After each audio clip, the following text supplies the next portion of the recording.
ఏమండి సాగితే గొప్ప అండి, సాగపోతే మ్యారేజ్లు ఏంటి తలకాయ చెప్పండి. అది సర్దుబాటులో సంసారం ఉంటుంది. ఇద్దరు పిల్లలు పుట్టిన తర్వాత ఇంకా 4 ఏళ్ళు 5 ఏళ్ళు సంసారం తీసి డైవర్స్ ఏమిటండి? ఆ మాట అంటే ఏంటంటే మా ఇద్దరికి కెమిస్ట్రీ కుదరట్లేదు, ఏదో వేవ్ లెంగ్త్ కుదరట్లేదు. ఏది వేవ్ లెంగ్త్ కుదిరింది? పెళ్ళి ఇన్నాళ్ళు అయితే 5 గదిలో జరిగే సంబంధం ఎవరు చెప్తాడు? కాబట్టి అది ఎవరు చెప్పినా, నీకు డైవర్స్ ఇచ్చే లాయర్ చెప్పినా నాయన అన్నీ బాగున్నాయి నేను చేస్తాను, ఎందుకైనా మంది ఒక 6 నెలలు మీరు ఆగి రండి, ఈ లోపల మళ్ళీ ఏమైనా మనసులు మారుతాయేమో అని చెప్తాడు. ఎవరైనా కలిసి ఉండమంటారని వెళ్ళిపోమని ఎవరు అంటారు కదా. అంతే కదా సార్. ట్యూబ్లోంచి బయటకు వచ్చిన పేస్ట్ని మళ్ళీ ట్యూబ్లోకి పంపించాలనుకోరు, అలాగేనా? పంపగలవా? ట్రై చేసి చేతికి అంటుస్తుందా పని పంపలేవు. అలాగే గడప దాటి వెళ్ళిన సంసారాన్ని కూడా ఎవరైనా లోపలికి తీసుకురాలేడు. అది వాళ్ళిద్దరి మధ్యలో ఉంది. అదే అంతే కదా సార్. నేను అందుకే సంసారం ఉన్నాడు. అమెరికాలో ఒకసారి వెళ్ళినప్పుడు సంసారపక్షంగా ఉంటే బాగుంటుంది అన్న. ఒక ఆవిడ పెద్ద కోపం వచ్చి సంసారపక్షం అని 3 సార్లు అన్నారు. ఇప్పటికీ సంసారపక్షం అంటే ఏమిటంటే అని అడిగింది. ఎన్నాళ్ళు అయిందమ్మా నువ్వు వచ్చాన్న? 28 సంవత్సరాలు అయిందన్నాడు. అంది. సరే బాగానే ఉంది. పెళ్ళి ఎన్ని ఏళ్ళు అయిందన్నాడు? 30 ఏళ్ళు అయింది.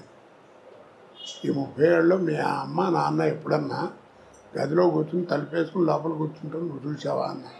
నేను చూడలేదు. అదే సంసారం అంటే అన్న.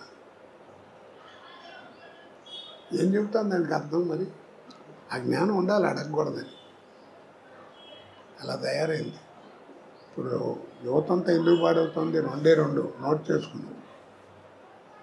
మీ మాస్టర్ చెప్పినా, మా మాస్టర్ చెప్పినా, వాళ్ళ మాస్టర్ చెప్పినా, ఎవరు చెప్పినా రోడ్డుకి వెడం పక్కనే నడవమన్నారు.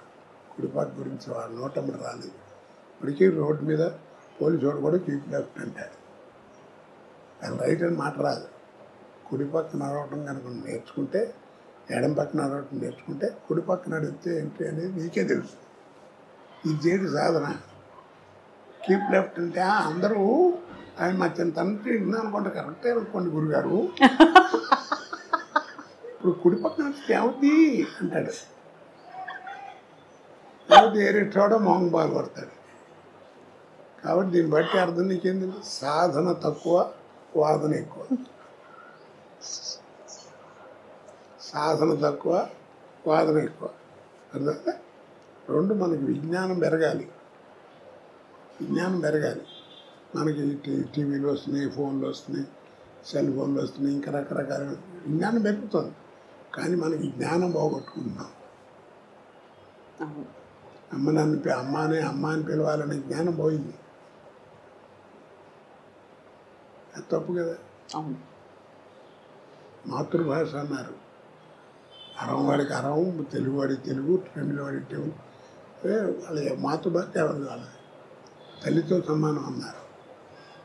తల్లి పదం ఎంత గొప్పది. మనకి తెలియకుండానే ఎవరిని నేర్పకుండానే మనకేదైనా అనుకోకుండా దెబ్బతలితే అమ్మ అంటాం. ఎందుకంటాం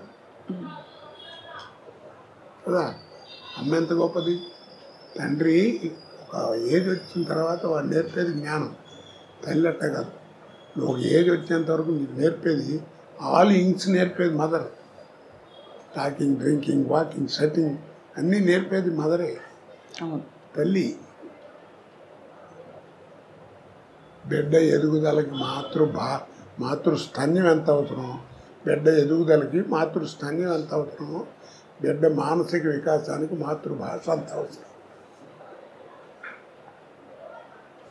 ఇవన్నీ తెలుసుకోవాలి. ఎవరు చెప్తాడు? వాళ్ళ కుర్రాడు చెప్పేవాడు లేడు, వినేవాడు అంతకంటే. అసలు ఎన్ని విషయాలు సార్ మీరు అసలు అలవోకగా మీరు ఎన్ని సందర్భాలు ఇలాంటివి చెప్పారో తెలియదు, కానీ మీకు మీ భాష కానీ మీ ఆలోచన కానీ సార్ నిజంగా ధన్యులం అవుతున్నాం అందరం. అది కూడా మంచి కామెడీతో చెప్తున్నారు, అందరికీ అర్థమయ్యేలాగా. దీన్ని చదవాలంటే రామాయణ భారతాలు చదవక్కర్లా. నీ జీవితాన్ని వాడు ఏం మారట్లేదని చంపేస్తున్నాడు కుర్రాడు అంటే వదిలేవా, వాడి జీవితమే వాడి నేర్పుతున్నాడు అంటారు పెద్దవాడు కదా. అడే నేర్చుకుంటాడు ఏమనుకోతే. అవసరం మనిషిని అంత పని ఏం చేస్తుంది.